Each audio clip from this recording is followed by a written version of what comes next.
Alright, ladies and gentlemen, today Crypto Daily Indonesia kembali memberikan untuk Anda berita terbaru di industri ini. Apa yang terjadi di ruang cryptocurrency? Sebelum kita mulai video ini, pastikan diri teman-teman terlibat dalam tim Crypto Daily Indonesia dengan cara smash tombol like tentunya, subscribe, bunyikan loncengnya. Yang pertama, saya akan saya akan berbicara tentang dan saya akan ulas. Ini salah satu kata analis kripto memprediksi karena Bitcoin dalam beberapa hari terakhir sudah menembus di atas 28.000 US dollar, dan teman-teman kalau Anda melihat di sini dalam garis yang dia buat, garis trend yaitu rising resistance yang dia tarik teman-teman, dan dia memprediksi bahwa Bitcoin dalam beberapa hari ke depan secara mudah bahwa Bitcoin itu akan menembus di titik garis rising resistance yang dia tarik ini garis hitam ini teman-teman semua dia tarik garis di beberapa titik resisten di beberapa hari yang lalu.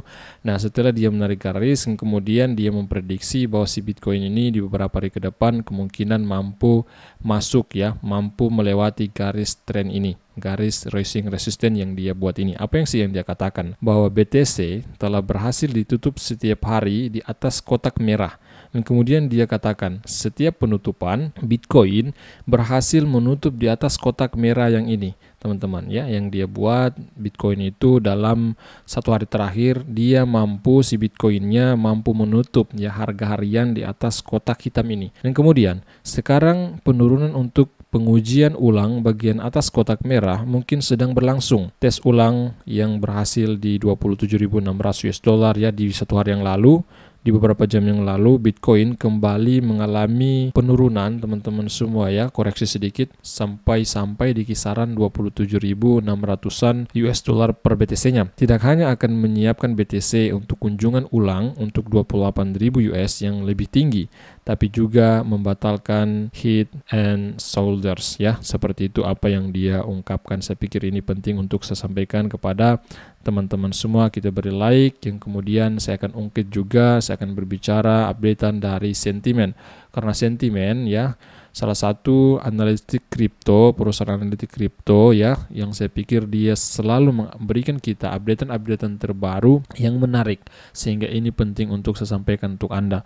Alamat yang memiliki antara 10 hingga 10.000 Bitcoin tampaknya tetap berhati-hati karena harganya berspekulasi antara 26.000 US hingga 30.000 US selama sebulan terakhir. Terlepas dari itu, mereka telah mengakumulasi gabungan 93.000 BTC karena harga turun dari puncak lokal pada pertengahan April lalu. Kita beri like. Saya akan berbicara yang kemudian big news terbaru dari pendapatan penambangan Bitcoin. Para penambang Bitcoin mendapatkan imbalan dari hasil tambang mereka berkali-kali lipat kembali akibat daripada apa? Berkat yaitu Bitcoin Ordinals. Nah, Bitcoin Ordinals ini merupakan istilah Bitcoin NFT NFT yang dicetak di blockchain-nya Bitcoin itu sendiri. Pendapatan biaya transaksi Bitcoin melonjak bulan ini berkat Ordinals atau NFT Ordinals itu istilahnya. Pendapatan biaya transaksi Bitcoin meroket pada bulan Mei berkat pertumbuhan NFT Bitcoin, biasa disebut dengan Bitcoin Ordinals. Jumlah pendapatan biaya transaksi yang dikumpulkan oleh penambang Bitcoin melonjak pada bulan Mei, mencapai level tertinggi dalam lebih dari 2 tahun. Menurut dashboard data The Block, bagian pendapatan penambangan dari biaya transaksi adalah 14,3% pada 29 Mei. Itu peningkatan lebih dari 11% selama April dan tertinggi sejak April 2021 seperti yang ditunjukkan pada grafik di bawah ini. Nah, ini pendapatan penambang Bitcoin teman-teman semua mengalami peningkatan di bulan Mei ini, mengalami peningkatan berkali-kali lipat kalau kita bandingkan dengan beberapa bulan kemarin bulan April. Nah, bulan April pendapat sekitar sini teman-teman semua bulan Maret yang tertinggi itu memang historinya di bulan ini, di bulan Mei pendapatan para penambang Bitcoin mengalami peningkatan yang sangat-sangat tinggi. Mengapa tiba-tiba meroket? Ya, pertumbuhan tentunya, pertumbuhan ordinals, metode pembuatan karya seni atau NFT ya, on-chain yang terkait dengan Satoshi yang merupakan unit akun terkecil di jaringan Bitcoin. Seperti yang dilaporkan sebelumnya di blog, Bitcoin telah muncul sebagai jaringan paling produktif kedua untuk NFT selama beberapa minggu terakhir setelah Ethereum, menurut data perdagangan mingguan. Ini salah satu data yang ditunjukkan oleh kita, data dari The Block. Nah, ini kita melihat ya, ada beberapa data transaksi ya, Bitcoin dalam beberapa minggu terakhir ini mengalami kenaikan transaksi. Orang-orang mencetak Bitcoin mencetak NFT maksud saya, mencetak NFT menggunakan jaringan Bitcoin. Nah, ini kita melihat teman-teman ya, di titik merah ini dalam beberapa minggu terakhir, tepatnya tanggal ya, di tanggal 5 ya, di tanggal 7 ya, di tanggal 7 bulan 5 kemarin itu ya. Di sini kita melihat volumenya sekitar berapa nih si Bitcoinnya teman-teman, sekitar 51 totalnya ya, sekitar 51,51 miliar ya, 51,5 juta US dollar, yang kemudian total keseluruhan itu sekitar 170, ini total keseluruhan ya, di tanggal tersebut ya, di tanggal 7 bulan Mei itu untuk Bitcoin itu sekitar 51,5 juta US dolaran. Memang ya, dalam beberapa minggu terakhir volume pencetakan Bitcoin, pencetakan NFT maksud saya, pencetakan NFT menggunakan blockchain Bitcoin ini, nah ini dinamakan adalah Bitcoin Ordinals ya. Ini baru-baru beberapa minggu terakhir lagi tren-trennya Bitcoin Ordinals ini. Makanya kenapa para penambang mendapatkan lebih banyak imbalan dari hasil tambangan mereka teman-teman. Makanya ini berita bagus juga untuk orang-orang, para perusahaan yang melakukan penambangan Bitcoin seperti itu. Dan kemudian kita akan lanjut, berita besar lainnya datang dari Shiba Inu kembali tingkatkan pembakarannya. Bahwa tingkat pembakaran Shiba Inu melonjak sekitar 37.541%, sekitar 3,8 miliar SHIB terbakar semenjak dirilisnya berita ini. Ini bersumber dari Watcher Guru yang kemudian saya posting di Twitter kami, yang kemudian saya sampaikan kepada Anda semua. Shiba Inu, meme koin terbesar kedua, telah menetapkan dirinya sebagai kehadiran terkemuka di dunia cryptocurrency.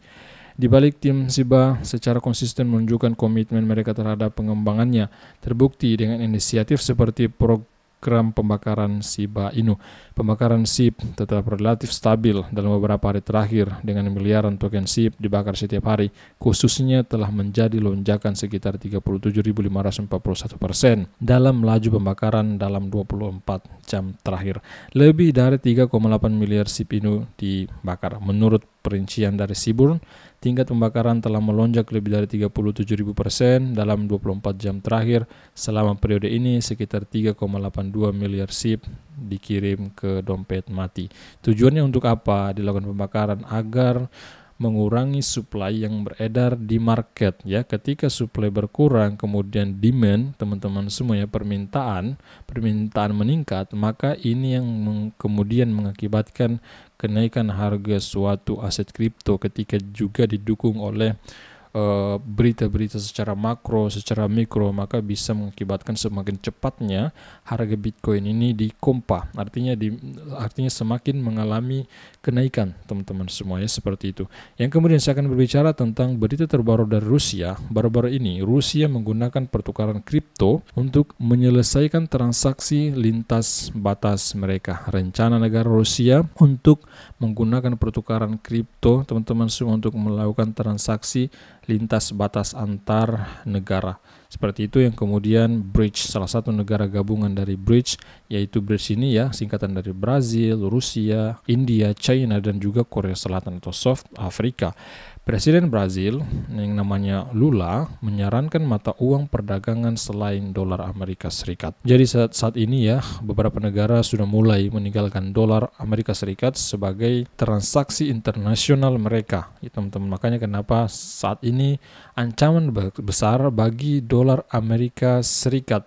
Karena dolar Amerika Serikat, semakin banyak negara telah meninggalkan dolar Amerika Serikat ini sebagai mata uang perdagangan internasional mereka. Saya pikir mungkin teman-teman semua ya, cukup sekian dulu berita kali ini.